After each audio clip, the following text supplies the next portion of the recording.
하나님 말씀 마가복음 1장 14절에서 15절까지 보시겠습니다. 마가복음 1장 14절에서 15절 말씀 제가 봉독해 드립니다.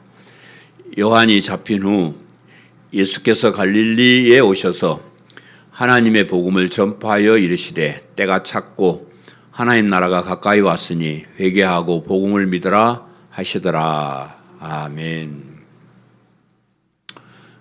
예수님께서 이 세상에 오셔서 공생애를 시작하시면서 가장 먼저 무슨 말씀을 하고 싶으셨을까요? 사적인 말 말고 공적으로 가르치거나 설교를 할 때 아마 그동안 정말 하고 싶었던 참아왔던 그런 말씀을 하셨을 것으로 그렇게 생각을 합니다. 그래서 오늘 본문에서 하신 말씀이 공적으로 가르치는 가장 첫 말씀이에요. 사적인 말씀 말고 공적으로 사람들에게 전파하는 첫 말씀인데, 그 말씀이 무슨 말씀인가 하니 오늘 본문에서 읽은 것처럼 때가 찼고 하나님 나라가 가까이 왔으니 회개하고 복음을 믿으라. 때가 찼고 하나님 나라가 가까이 왔으니 회개하고 복음을 믿어라. 예수님께서 공식적으로 가장 먼저 하신 그런 말씀이에요. 마태복음에서도 이 말씀이 가장 처음 하신 말씀으로 기록을 하는데, 이때부터 예수께서 비로소 전파하여 이르시되 회개하라 천국이 가까워 왔느니라 하시더라. 이렇게 좀 비슷하게 기록을 하고 있습니다. 이 말씀은 짧게는 예수님이 30년 동안 기다렸다 하신 말씀인데, 30년 동안 사적인 생활을 사생활을 하셨으니까 그 30년 동안을 사람으로 오셔서 참고 기다렸다가 내가 공적으로 처음 이 얘기를 할 때 무슨 얘기를 하면 좋을까 이렇게 생각하셨던지 어쨌든 가장 하고 싶은 그런 말씀을 하셨을 것입니다. 우리 이제 물론 하나님께서 선지자나 또 세례 요한 같은 사람을 통해서 비슷한 말씀들을 많이 하셨어요. 회개하라 이런 말씀은 선지자들이 가장 많이 쓰는 그런 말씀이셨죠.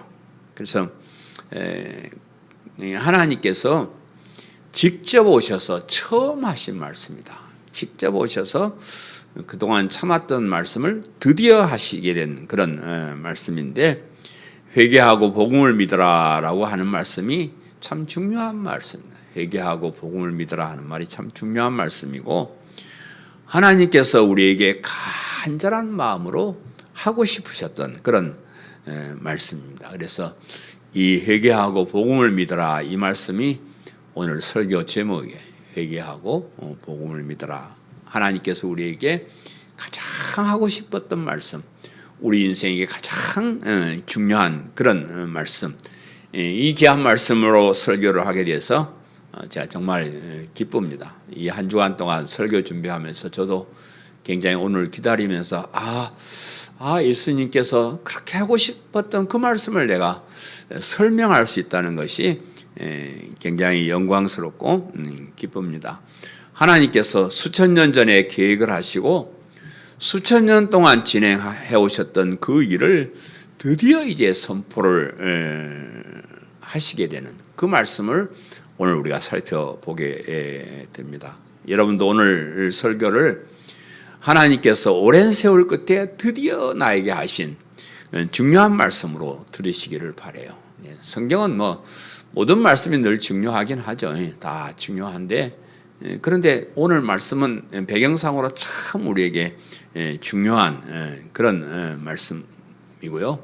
그래서 이제 제가 그동안 복음하고 노래를 불렀는데, 이 복음을 믿는 것이 얼마나 소중한 일인가, 참 얼마나 하나님께서 바라시는 특별한 일인가 하는 것을 다시 한번 가슴에 새기는 귀한 시간 되시기를 간절히 바랍니다. 아멘.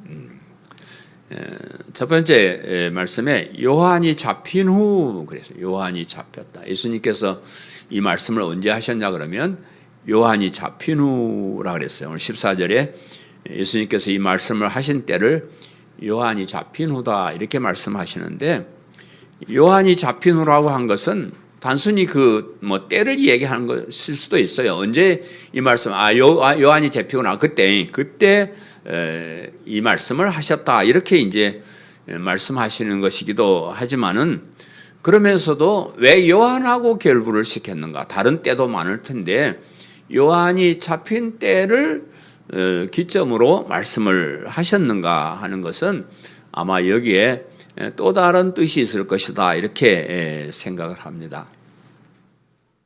이제 설교를 하면 여러분이 성경 기본적으로 많이 모르시니까 다 설명을 좀 해야 되는데, 요한이 이제 세례 요한이 붙잡히게 된 것은 당시에 그 이스라엘을 다스리던 유대 왕인 헤롯, 또 헤롯 안디바라는 사람에 의해서 붙잡혀 갔습니다. 왜 그랬냐 그러면 이 헤롯 안디바라는 사람이 자기 친동생 그 빌립이라는 사람의 아내를 좀 이뻤나 봐요. 자기가 뺏어가지고 자기 마누라를 삼아버려서 이 나쁜 놈이잖아요. 아니 세상에 천지의 여자들 많고 하는데 하필 왜 자기 동생 마누라를 뺏어가지고 자기 마누라를 삼냐 이거예요. 그래서 세례 요한이 성질이 나가지고 그럴 수가 있습니까? 그러면 안 됩니다 하고 좀 뭐라 그랬더니 당장 붙잡혀 가가지고 감옥에 있다가 조금 있다가 감옥에서 순교를 당하게 됩니다. 뭐 세례 요한이 자기가 맡은 일만 잘하지 왜 아니 예수님 길을 안내하고 그런 일만 잘하면 되지 왜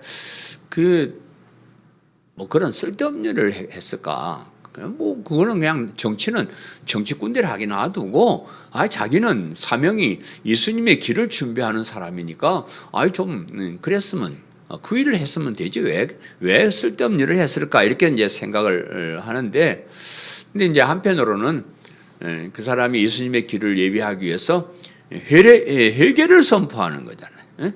잘못한 것을 지적해서 회개를 선포해야 되는데 마침 왕이 잘못하니까 그 잘못을 지적을 해가지고 회개를 하라고 외쳤을 수도 있습니다. 그러나 이제 또 단순히 그런 것 정도는 아니고요. 더 깊이 생각을 하면 세례 요한이 나중에 이런 말을 해요.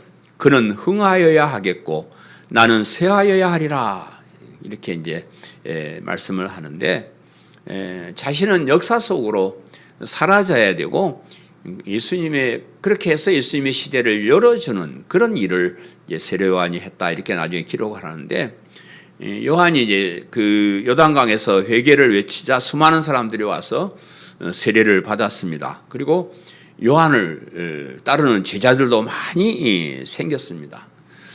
그런데 예수님께서 이제 활약을 하시니까 파가 이렇게 나누어진 거예요. 그래서 어떤 사람은 세례 요한의 제자였다가 예수님의 제자가 되는 사람도 있었고, 그래서 뭐 그러면 되느냐, 우리도 우리가 좀 이렇게 해야 되는데 양대 산맥이 이제 생기게 되는 그런 지경이 되었습니다. 그래서 잘못하면 뭐 무슨 대립 구도가 될 것 같은 그런 이제 분위기가 된 겁니다. 그래서 세례 요한이 자신의 위치를 정확하게 설명하면서 그는 흥하여야 하겠고 예수님은 흥하여야 하겠고 나는 쇠하여야 하리라 이렇게 이제 말씀을 하시는 겁니다. 예수님은 점점 번영해야 하고 나는 점점 쇠퇴해야 한다 이렇게 말씀을 했습니다. 세례 요한이 사라지는 것이 예수님이 번창하고 드러나게 하는데 도움이 될 것이다. 이런 생각을 할 수가 있습니다. 세례 요한은 광야에서 외치는 자의 소리라 그랬어요. 예수님께서 광야에서 활동하고 있는 세례 요한에 대해서 이렇게 말씀을 하셔요. 너희가 무엇을 보려고 광야에 갔더냐? 바람에 흔들리는 갈대냐? 그러면 너희가 무엇을 보려고 나갔더냐? 부드러운 옷 입은 사람이냐? 부드러운 옷 입은 사람은 왕궁에 있느니라. 그렇게 말씀을 하는데, 세례 요한이 이제 광야에서 외치는 자의 소리라 그러는데 왜 광야에서 외쳤을까요? 사람들이 좀 많이 모이는 뭐 도시에 가가지고 외치든지 또 뭐 회개거리가 많은 뭐 이 고관들, 뭐 왕들 이런 사람들 잘못한 게 많잖아요. 뭐 거기 가서 왕궁에 가서 뭐 도시에 가서 이렇게 회개를 외쳤으면 좋을 것인데 아무것도 없는 거친 광야에서 회개를 외쳤다 그랬습니다. 네, 그런 이유는 그 자신이 부귀영화를 위해서 외치는 것이 아니다. 그가 외치는 것은 자신의 영광을 위해서 외치는 것이 아니고 자신은 사람들을 볼 때 그저 초라하게 광야에서 메뚜기나 먹고 잡아먹고 석청이나 먹는, 석청은 꿀이니까 요즘 참 고급 음식인데 그때는 그냥 먹을 것이 없어서 야생에서 먹는 그런 음식으로 끼니를 때우는 그런 사람이었다 그래요. 그래서 화려한 삶을 사는 것도 아니고 오직 하나님의 말씀을 따라서 예수님의 길을 준비하려는 그런 마음에서 선지자가 예언한 대로 광야에서 외치는 자의 소리가 되었다. 성경이 그렇게 기록을 하고 있습니다. 이 말씀은 오늘날 목회자가 어떤 자세로 목회를 해야 하는가를 알게 하는 그런 말씀입니다. 목회자는 세례요한처럼 예수님의 길을 준비하는 사람이어야 되고 예수님을 높이 드러내고 목회자는 이름 없이 봉사해야 되는 그런 자리임을 말씀하고 있습니다. 그런데 오늘날 목회자들은 점점 점점 쇠해지는데 목회자들은 점점 흥해지고 예수님은 점점 쇠하해지는, 예수님의 복음은 점점 쇠퇴합니다. 목사들은 인기가 올라가고 영광을 받고 예수 그리스도의 복음은 점점 사라져가는 그런 것이 오늘날 교회의 모습이 아닌가 그렇게 생각합니다. 예수님의 복음을 소개해서 예수님을 그리스도로 믿게 하는 일은 점점 소홀해지고 자신을 높이고 자신이 대접받는 자리에 앉는 그런 목회자들, 그런 사람들이 참 많은 것이 안타까운 그런 현실입니다. 그래서 이렇게 뭐 별로 중요하지 않는 것 같은 말씀을 강조해서 말씀을 드리는 이유는 예수님이 그리스도가 되시는 것이 참 중요하다고 말해요. 예수님이 가르치신 하나님 나라가 참 중요하다는, 하나님께서 예수님을 통해서 우리에게 주신 복음이 정말로 중요하다는 것을 강조하기 위해서요. 예수 그리스도의 복음을 전하는 사람들은 늘 이 복음을 중심으로 가르쳐요. 어떤 경우에도 예수님보다 더 중요한 게 없습니다. 세상에 아무리 중요해 보이는 것이라 해도 예수님보다 더 중요할 것은 없습니다. 세상의 그 무엇보다도 예수님보다 더 돋보여서는 안 됩니다. 예수님의 그 어떤 것보다도 예수님의 복음보다 더 중요하게 여기고 돋보여야 되는 것은 없다, 그런 말입니다. 그래서 우리 성도들도 이 예수 그리스도의 복음을 가장 중요한 것으로 생각을 해요. 여러분 교회 와서 뭘 보러 교회 왔어요? 멋있는 사람 보러 왔어요? 그건 연예인들이 있고, 예? 이 세상에 뭐 잘 사는 법 그런 거 가르치는데 많이 있습니다. 우리가 여기 온 것은, 이 광야에 온 것은 예수님의 복음을 듣기 위해서 온 거예요. 복음을 듣고 믿기 위해서 이렇게 왔다. 그래서 예수 그리스도의 복음, 그 복음을 믿는 믿음, 그것이 가장 소중하다. 예수님께서 이 세상에 오셔서 사람이 되어서 공식적으로 첫 번째 하신 말씀이 이 복음을 믿는 믿음이라는 것을 여러분 마음에 꼭 기억하시기를 간절히 바랍니다. 우리 교회는 뭐 다른 거 생각하지 말자고요. 우리가 복음을 바르게 알고 예수님을 바로 믿고 하나님 나라의 백성이 되는 거, 이것을 가장 소중하게 여기고 전파하는 그런 교회 성도님 되시기를 간절히 바랍니다. 아멘. 근데 두 번째는 예수님께서 갈릴리에 오셔서 하나님의 복음을 전파하여 그랬습니다. 보면 14절에 요한이 잡힌 후 예수께서 갈릴리에 오셔서 하나님의 복음을 전파하여 그랬습니다. 예수님께서 요단강에서 세례를 받으시고 이제 아마 그 광야가 그 주변 광야일 거라 생각하는데 광야에서 사탄에게 시험을 받으셨습니다. 그리고 나서 이제 다시 갈릴리로 이렇게 내려오는데, 갈릴리가 북쪽이긴 하지만 우리가 서울에 올라간다 그런 식으로 이제 예루살렘은 올라가는 거고 갈릴리에 내려오는 겁니다. 그래 내려와서 당시에 그 갈릴리 지난번에 설명을 드렸지만은 당시에 이스라엘은 세 개 큰 도로 나누는데 남쪽에 유대는 정통적인 하나님을 섬기는 사람들이고 중간에 사마리아 그리고 북쪽에는 갈릴리도 이 세 개 도로 나누어서 이제 생각을 하는데 남쪽 유다는 남유다 국가였고 북쪽에 있는 두 도성은 이스라엘이었습니다. 그런데 그 북이스라엘은 그 이방인들이 들어와서 혼혈이 생겨요. 그냥 유대인이 아는 사람들하고 결혼을 해서 그냥 잡종들이라 이렇게 이제 말을 해서 진짜 유대인들이 별로 시원찮게 여기는 데가 사마리아고 갈릴리고 그랬습니다. 왜 예수님께서 유대인들을 중심으로 한 예루살렘에서 또 하나님의 성전에서부터 복음을 전하지 않고 천한 사람이 살고 있는 갈릴리 지방에 와서 복음을 먼저 전했을까요? 아마 뭐 고향이니까 자기 친한 사람들에게 먼저 복음을 전해야지 하는 그런 생각도 있을 것인데 그 하나님 기쁜 뜻을 전 잘 모릅니다. 그러나 제가 생각할 때 이 복음을 듣고 가장 기뻐하는 사람들에게 먼저 이 복음을 전하고 싶었을 것이다. 그렇게 생각을 해요. 여러분 복음을 전하는데 알아듣는 사람도 없고 반갑게 받는 사람도 없고 믿으려고 하지도 않는다 그러면 전하고 싶은 마음이 별로 없을 거예요.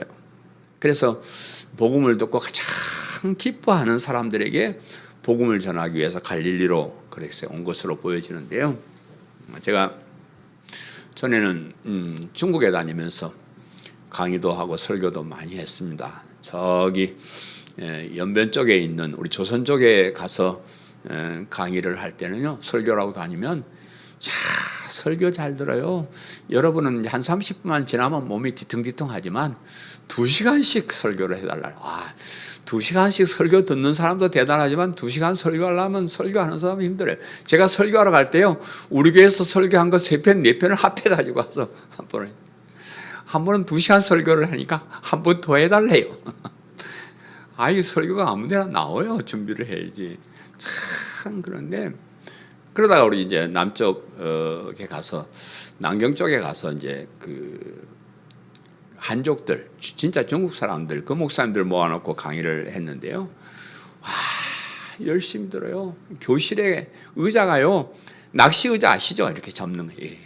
낚시할 때 앉는 그 의자 갖다 놓고 앉아가지고 몇 시간 동안 강의를 듣는데 조금도 지루해하지 않고 눈을 번쩍 들고 확 쳐다보면서 배우려고 애를 쓰는 거예요. 그러다 우리 교회 와서 설교를 하면요, 좀 기분이 거시기해요. 둥둥 마는 둥 별로 좋아하지도 않고 보따리 싸가지고 중국 갑부를 가는 셈. 아마 예수님도 그런 마음이었을 것 같아요. 이 예루살렘 유대 사람들은 이 설교를 안 들어. 그런데 사마리아나 갈릴리 사람들은 간절하게 설교를 듣는 거예요. 사실 아이러니하게도 하나님을 잘 섬기고 산다고 자랑하는 유대인들은 복음을 싫어해요. 특별히 유대교 지도자들인 제사장들이나 하나님을 섬기는 일에 열심을 내던 바리새인들은 복음을 싫어하고 거부했습니다. 성경을 제일 많이 연구했다던 그런 서기관 같은 그런 사람들이 성경의 핵심인 복음을 몰라요. 오늘날도 그래요. 성경을 그렇게 많이 연구하고 신학을 많이 공부했다는 신학자들이 복음을 거부해요. 이 양반들은 웃기는 양반들이야. 성경을 어떻게 보는지 도대체 알 수가 없습니다. 하나님을 가장 잘 섬긴다는 사람들이 하나님 뜻도 모르고 하나님께 주시는 가장 큰 은혜의 선물인 복음을 거부했습니다. 그들은 이미 유대교라는 종교를 통해서 많은 것을 누리고 있었어요.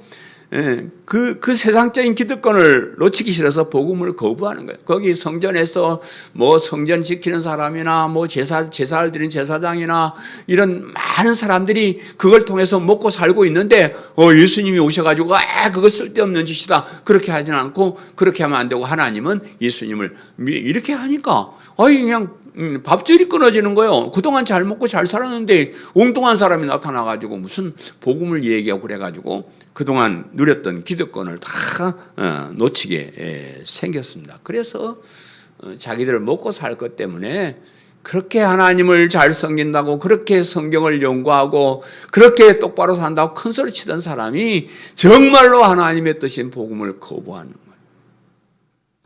먹고 사는 것 때문에 그래요. 기득권 때문에 그럽니다. 하나님의 뜻을 알아서 그런 것들이 아니에요. 그런데 갈릴리 사람들은 참 자신들의 처지를 잘 알고 있었어요. 우리는 혼혈죠. 하나님이 이방인과 결혼하지 말라 그랬는데 우리는 이방인들과 다 결혼을 하고 하나님은 유대만 계시고 북이스라엘은 쳐다도 안 보시고 우리는 엄청 나쁜 그런 사람들이라는 자신 알고 있었다네. 그런데 그들에게 이 복음이 먼저 왔다는 것은 정말로 기쁜 그런 소식이었습니다. 자신을 외면하실 것만 같았던 하나님께서 자신들을 먼저 찾아와 주셨다는 거예요. 한번 생각해 보세요. 다 유대인들이 손가락질하고 저것들은 하나님의 자식들도 아니야. 저 못된 놈들이야. 그렇게 손가락질했던 그런 사람들을 예수님께서 먼저 찾아와서 이 복음을 전해 주었다는 그런 기쁨이 그들에게 있었을 것입니다. 부족한 자신들에게 은혜를 베푸셨음을 알고 무척이나 기뻐했을 것이다. 그래서 예수님께서 그 기뻐하는 사람들을 찾아가서 이 복음을 전하셨다. 그렇게 생각이 되고요. 갈릴리로 오신 예수님께서 하나님의 복음을 전파하셨다. 이 하나님의 복음은 하나님께서 주신 복음이라 그런 뜻이에요. 하나님께서 예수님을 통해서 주신 기쁜 소식을 복음이라 이렇게 이제 말하는데 예수님께서 오셔서 그 오랜 세월을 참으셨다가 하신 말씀이 복음이라는 거예요. 복음을 믿어라. 하나님께서 타락한 인간을 위해서 시작하신 가장 큰 일이 이 복음 속에 들어있다 그래요. 우리 타락한 인간에게 가장 중요한 뉴스가 이 가장 기쁜 소식이 이 복음이라는 것 속에 들어있다 그 말입니다. 그래서 예수님께서 오셔서 드디어 때가 되어서 드디어 이제 전할 때가 되셔서 이 복음을 선포하셨다 그 말입니다. 근데 오늘날 교회가 그 예수님의 몸된 교회가 이 소중한 복음을 전하지 않습니다. 참 기가 막힐 거라. 전하기는 하지만 가장 중요한 것으로 전하지 않습니다. 전하기는 하지만 뭘 많이 섞어가지고 짬뽕을 만들어가지고 이렇게 전합니다. 큰 교회는 큰 교회대로 기득권을 유지하기 위해서 복음 아닌 다른 것을 전하는 거예요. 작은 교회는 작은 교회대로 큰 교회를 만들기 위해서 복음 아닌 것 다른 것을 전합니다. 제가 이렇게 목회를 하고 있으니까요. 제 친한 친구가 한 번은 이복의 양 목사 밥이나 한 그릇 먹고 얘기 좀 하세요. 그래서 그래 밥을 먹으면서 얘기했더니 친구가 하는 말이 양 목사 자네 목회 방법을 좀 바꾸세요. 그랬건 안 된다는 거죠. 요즘 제의 얘기하고 복음 얘기하고 천국 얘기하면 사람들이 안 오니까 좀 사람들 많이 모으려 그러면 자네 설교를 바꿔가지고 그런 설교하지 말고 교회 오면 그냥 복을 받아가지고 엄청 잘 살게 해준다. 아픈 사람도 와라 그냥 기도해서 팍 낫게 해버린다. 뭐 좀 이런 걸 하든지 아니면 세상을 향해서 뭐 좋은 일 많이 해가지고 뭐 교회가 막 소문이 나게 그렇게 하든지 그래야 부흥이 되지. 자네처럼 맨날 십자가만 전하고 복음을 전하면 안 되네. 교회 부흥 안 되네. 그래 아주 진지하게 저를 얘기를 저한테 충고를 한번 얘기를 들었는데 제가 교회 부흥시켜서 엄청난 큰 교회하고 영광 받으려고 목회한 거 아닙니다. 아닙니다. 절대 그런 거 아닙니다. 하나님께서 우리에게 주신 이 복음, 이 진리, 이것을 바르게 전해서 하나님의 백성들이 하나님의 주시는 그 영원한 생명을 얻어서 영원한 천국 백성이 되게 하는 이 목적에 변함이 없습니다. 뭐 사람 안 모이면 어때요? 우리끼리 하면 되죠. 뭐 오중이, 띠중이, 삼중이 다 한뜻 갖다 놓고 그럼 뭐 하게요? 하나님의 백성들만 와서 하나님 말씀 잘 듣고 천국 백성이 되면 됩니다. 그 일을 위해서 목회를 하는 그런 교회들이 다 돼야 되는데 교회가 큰 교회 작은 교회 할 거 없이 그냥 붕붕붕 하면서 그 사람들 어중이 띠중이 물론 모아다가 그래 하는 거예요. 이제 우리끼리니까 여러분, 우리 양 목사는 맨날 다른 데 비판하는가 이렇게 생각하지 마세요. 우리 교회가 진리를 바르게 전하고 있다는 것을 얘기하기 위해서 그렇게 하는 거예요. 뭐 그렇다고 복음 다 안전하고 엉터리 교회는 없어요. 다 전하긴 해요. 그러나 핵심적으로 중요하게 전하지 않는다는 그런 안타까움이 있다. 마지막 세 번째로 회개하고 복음을 믿으라. 15절에 때가 이르시되 때가 찼고 하나님 나라가 가까이 왔으니 회개하고 복음을 믿으라 하시더라. 때가 찼고 하나님 나라가 가까이 왔으니 그랬습니다. 갈릴리에 오신 예수님께서 제일 먼저 외치신 말씀이 때가 찼다. 드디어 때가 왔다. 하나님 나라가 가까이 왔다. 때가 왔다. 하나님 나라가 가까이 왔다. 이렇게 외치시는데 때가 찼고 이랬는데 예수님께서 이 세상에 오셔서 타락한 인간을 구원하시는 일을 시작하기 전에 하나님께서는 많은 준비를 하셨습니다. 여러분 그냥 어느 날 갑자기 예수님 오신 거 아니에요. 예수님이 이 땅에 오시게 하기 위해서 역사적으로 많은 일들을 준비해서 그 준비가 다 되어서 드디어 때가 되어서 예수님 오셨다 이런 말씀인데요. 여러분 이스라엘 역사를 통해서 인간이 구원받아야 하는 죄인은 인간을 가르쳐요. 여러분 구약성경 이스라엘의 역사를 이렇게 보면서 여러분 다른 거 여러분 뭐 몇 대 왕이 누구고 이런 거 뭐 신경 쓰지 마세요. 뭔 얘기냐 그러면 인간은 이게 타락했단 말이야. 이거는 안 된단 말이야. 이건 구원을 받아야 된다. 죄 용서함을 받아야 된다. 스스로 의로운 사람이 될 수 없다. 이것을 가리키기 위해서 이스라엘 나라의 실패, 망하고 그런 것들을 계속해서 성경에 기록해가지고 사람들에게 우리는 죄인이다. 우리는 망한다. 우리가 구원받아야 된다. 이것을 깨닫도록 그렇게 오랜 세월 동안 가르치신 거예요. 영적으로도 메시아를 통한 하나님의 구원을 갈망하도록 그렇게 만들어요. 여러분 이스라엘 나라가 몇 번이나 망했고 여러분 오랫동안 포로로 잡혀가가지고 큰 고생을 했고 전쟁통에 수많은 사람들이 거의 다 몰살을 당해서 죽었고 지금은 로마라는 나라의 지배를 당하는 아주 비참한 사람들이에요. 그런 쓰라린 경험을 하면서 우리에게 메시아가 필요하구나 기다리게 되는 거예요. 여러분 인생에 실패가 있고 어려움이 있으면요 여러분 하나님의 축복인 줄 아세요.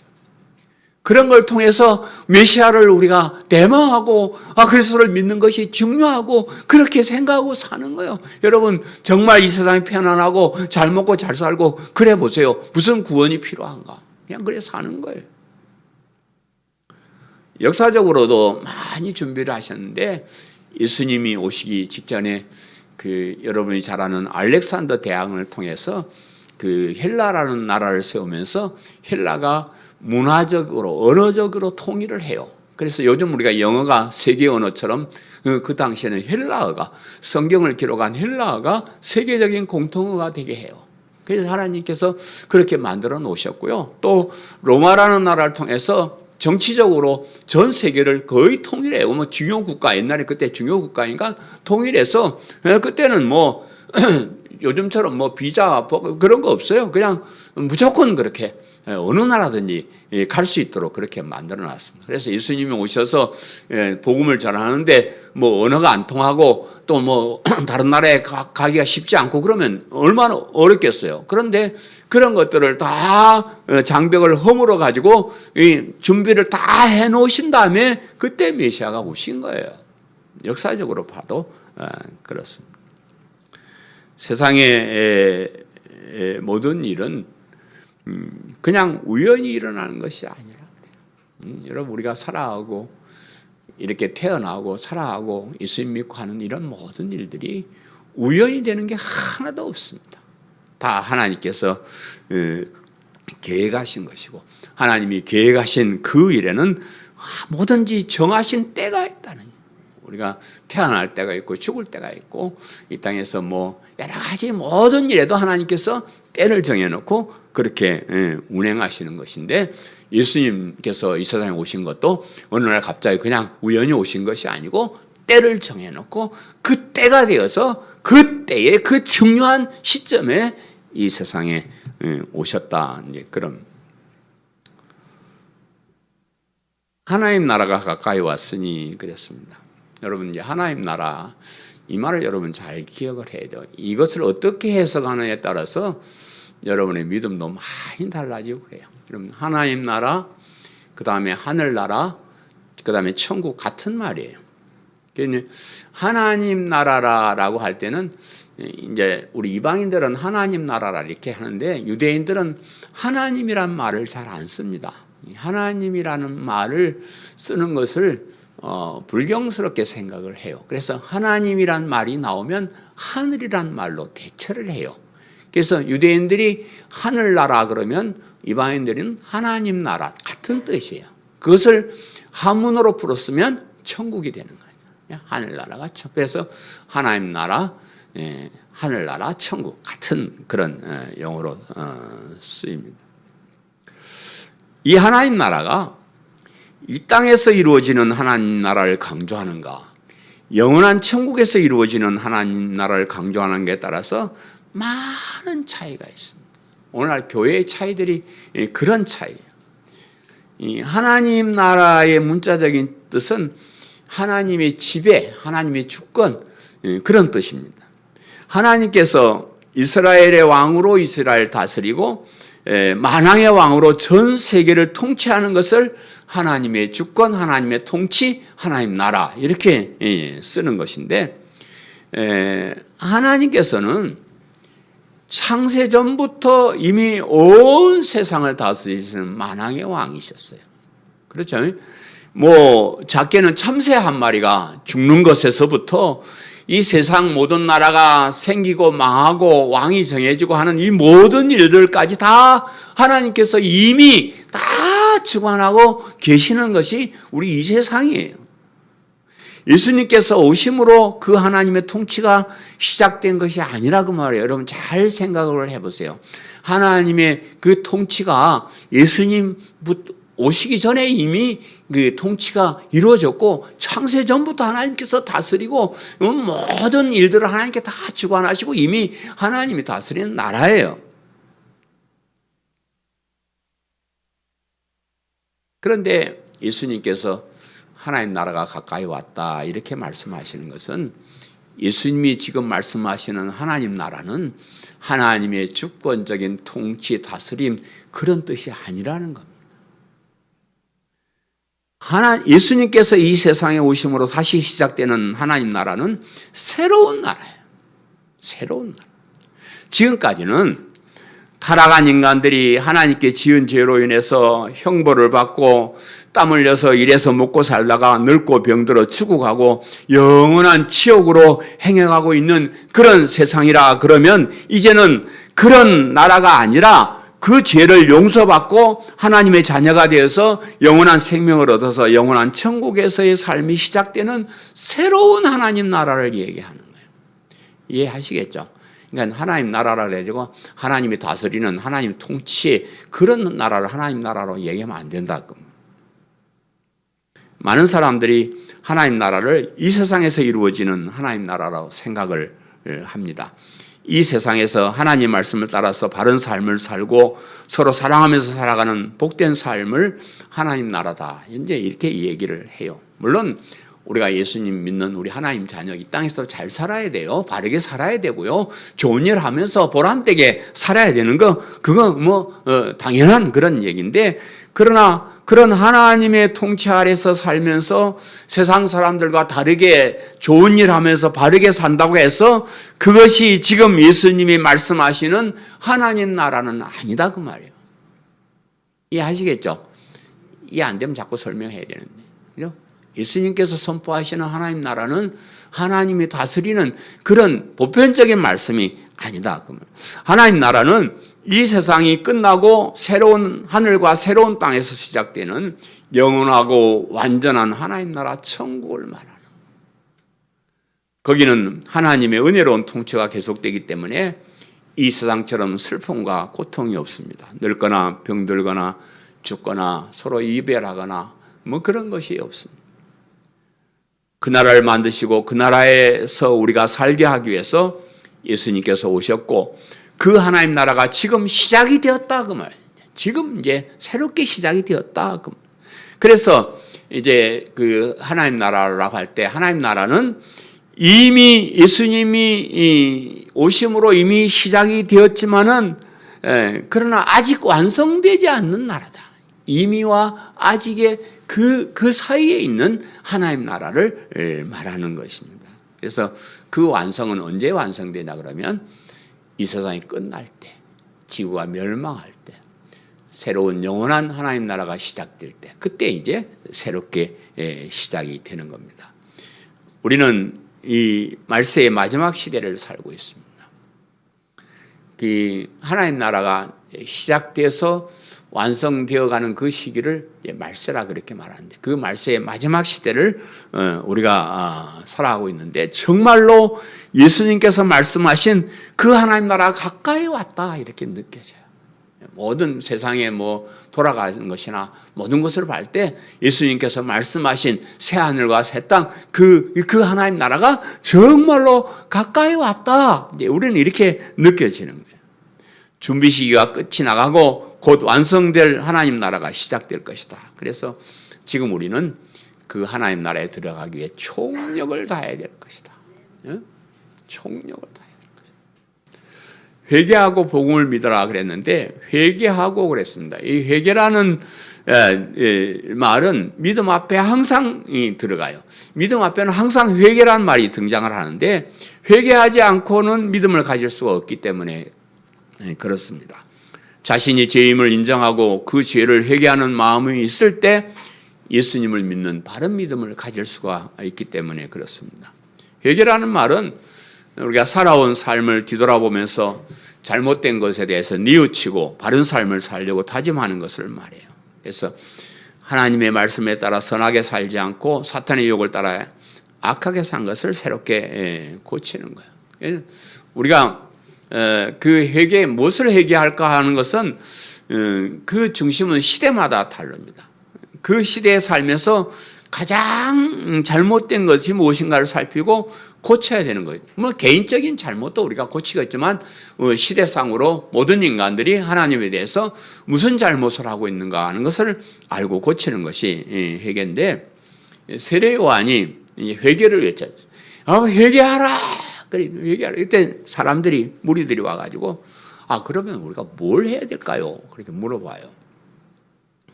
뭘 회개해야 되겠습니까? 이렇게 이제 무리들이 세례 요한에게 물어보니까 세례 요한이 무리들에게 이렇게 얘기를 해요. 옷 2벌 있는 자는 옷 없는 자에게 나눠줄 것이요, 먹을 것이 있는 자도 그렇게 할 것이니라. 많이 가지고 있는 사람들은 이렇게 혼자 입으려고 옷 잔뜩 쌓아놓지 말고 나눠주는 거예요.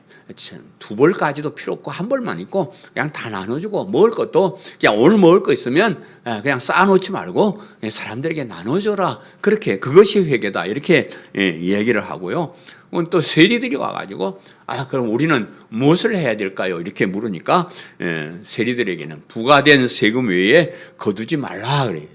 아니, 그때 세리들은 좀 그래가지고 예를 들어 로마 당국에다 세금을 이제 백성이 받아가지고 넘기는데 10,000원 받아야 될 걸 20,000원을 받아가지고 10,000원은 나라에 바치고 10,000원 주머니에 넣는 이런 세리들이 많았다고 그래요. 그래서 그것을 지적을 해서 야, 20,000원 해가지고 10,000원 삥땅하지 말고 10,000원만 받아서 10,000원만 넣고 그렇게 정당하게 해라. 이제 그렇게 얘기를 합니다. 군인들이 와가지고 우리는 뭐 어째 회개할 거야 그랬더니 사람들에게서 강탈하지 말고 거짓으로 고발하지 말고 받는 급료를 족한 줄을 알아.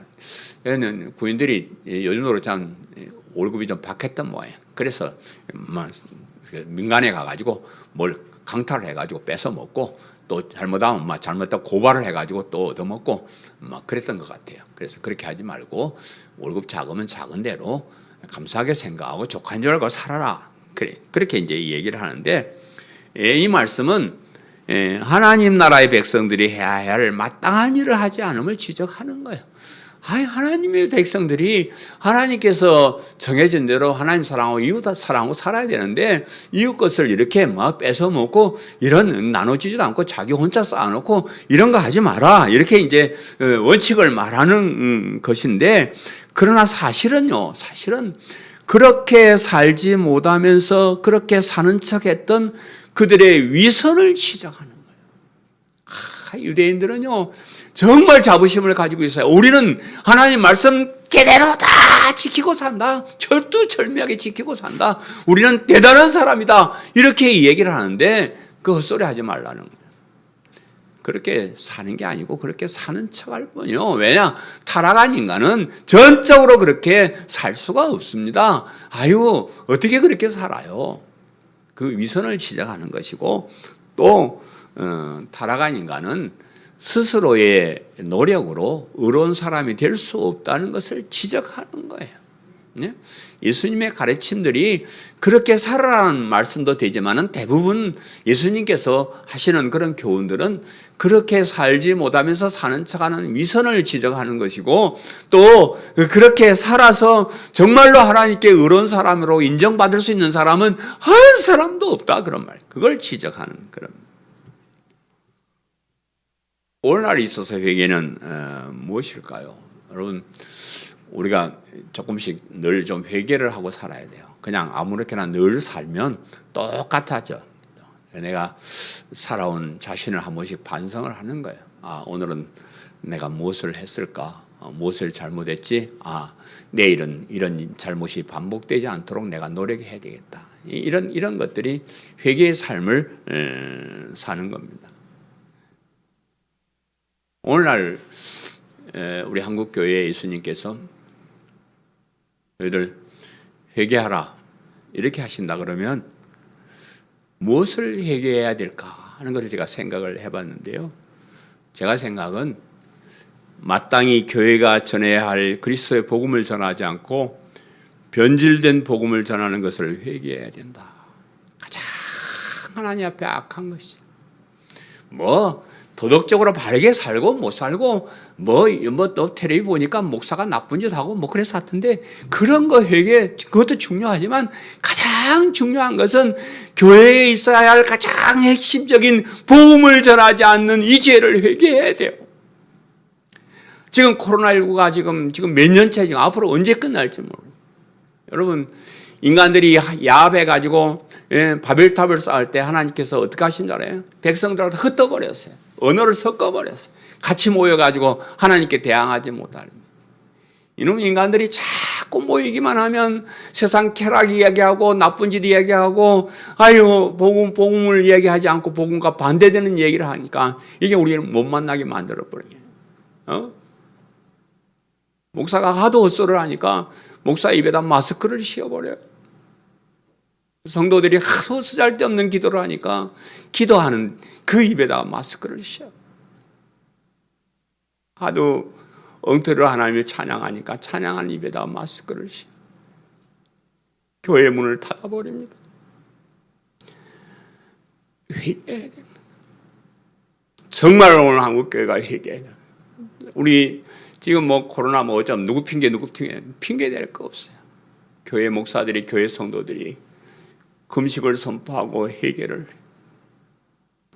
복음을 전하지 않는 변질된 복음을 전하는 예수님의 길을 예비하지 않고 자기 영광을 누리는 이 썩어 빠진 이 교회, 이것을 우리가 회개를 해야 돼.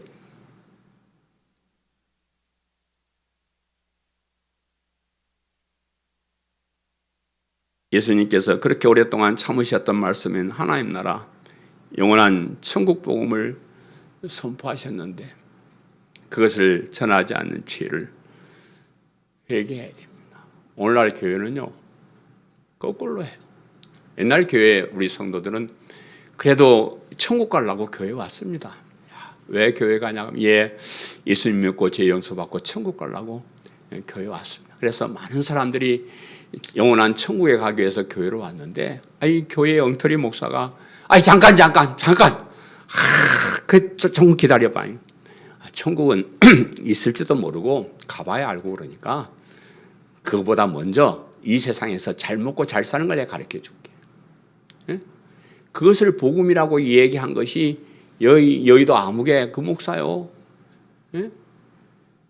천국 복음이 아니고 이 땅에서 잘 사는 그런 것을 복음이라고 얘기를 했다 그러면 우리가요 스스로 그렇게 될 수 없어요. 그런데 교회에서 자꾸 윤리 도덕을 가르쳐요. 똑바로 살아라, 좋은 일 하며 살아라. 아이고 그렇게 해서 의로운 사람이 되라. 안 된다니까요.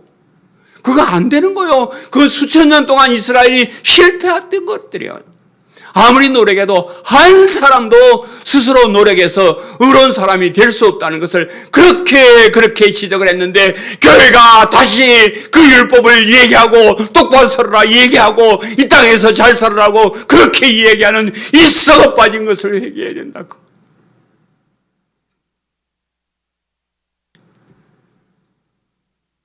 여러분 자신에게 예수님께서 회개하라 한다 그러면 무엇을 회개할까? 예? 여러분에게 하시는 말씀. 예수님께서 나에서 오늘 너 회개하라 그러시면 뭘 회개할까? 아이고 생각할 것도 없죠. 엄청나게 맨날 하는 일들이 다 죄인데요. 회개할 거 한두 가지겠습니까? 그런데 그런 것보다는요, 복음을 소중하게 여기지 못한 죄, 예수님을 그리스도로 믿는 이 믿음을 소홀하게 생각한 이 죄, 이것을 우리가 회개해야 돼요. 하나님께서 엄청난 것을 우리에게 주셨는데, 엄청난 복음, 엄청난 기쁜 소식을 우리에게 주셨는데 그것을 소홀하게 여기고 아직도 세상의 미련을 가지고 이 땅에서 잘 살아보려고 애쓰는 몸부림치는 그 잘못을 우리가 회개해야 돼요.